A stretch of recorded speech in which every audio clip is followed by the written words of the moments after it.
বিসমিল্লাহির রহমানির রহিম। আমি মোহাম্মদ কামরুজ্জামান। আজ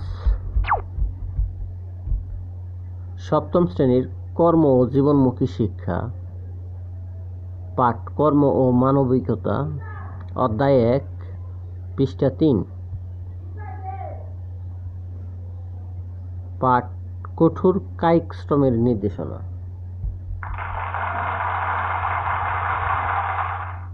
কঠোর কায়িক শ্রমের নির্দেশন দৈহিক ও মানসিক স্বাস্থ্য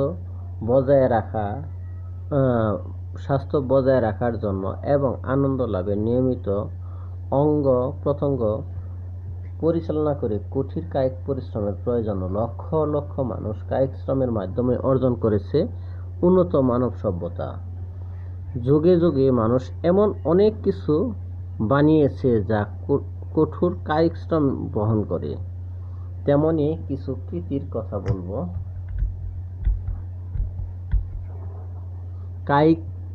কঠোর কায়িক শ্রমের নিদর্শন। মিশরের পিরামিড। বিশ্ববিখ্যাত মিশরের পিরামিডের বয়স প্রায় 4500 বছর। এ পিরামিড তৈরি করতে সময় লেগেছে প্রায় 1 লক্ষ লোকের টানা 20 বছর। মানুষের কায়িক শ্রমের মাধ্যমে এটি তৈরি করা সম্ভব হয়েছে।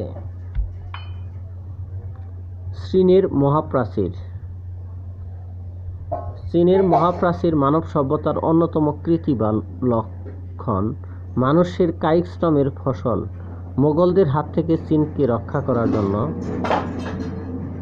চীনারা খ্রিস্টপূর্ব 7ম শতকে এই মহাপ্রাচীর নির্মাণ করেন। 8882 কিলোমিটার দীর্ঘ এই মহাপ্রাচীর প্রায় লক্ষাধিক লোকের শতাধিক বছর লেগেছিল বিরামহীনভাবে কায়িক শ্রমের মাধ্যমে।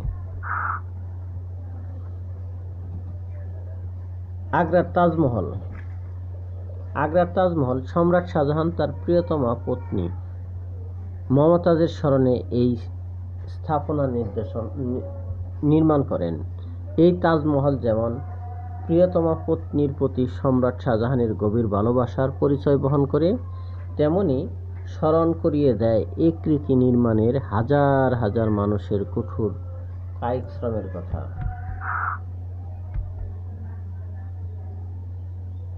কায়িক শ্রমের উপকারিতা।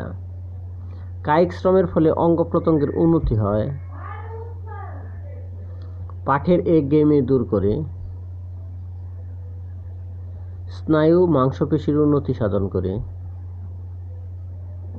সুশৃঙ্খল জীবনযাপনের অভ্যস্ত হবে, সামাজিক গুণাবলী অর্জন করা যায়। এখন এই পাঠ থেকে তোমাদের কিছু বাড়ির কাজ হলো। কায়িক শ্রম কাকে বলে? কায়িক শ্রমের উদাহরণ সহ বর্ণনা দাও। কায়িক শ্রমের সুফল বর্ণনা করো। তোমরা বাসায় এই প্রশ্নের উত্তরগুলা সমাধান খুঁজে বের করবে। এই পাঠের মধ্যে এই সমাধানগুলো আছে। যদি কোনো সমস্যা হয় তাহলে আমার সাথে যোগাযোগ করবে। আজকের মতো এখানে শেষ। আল্লাহ হাফেজ।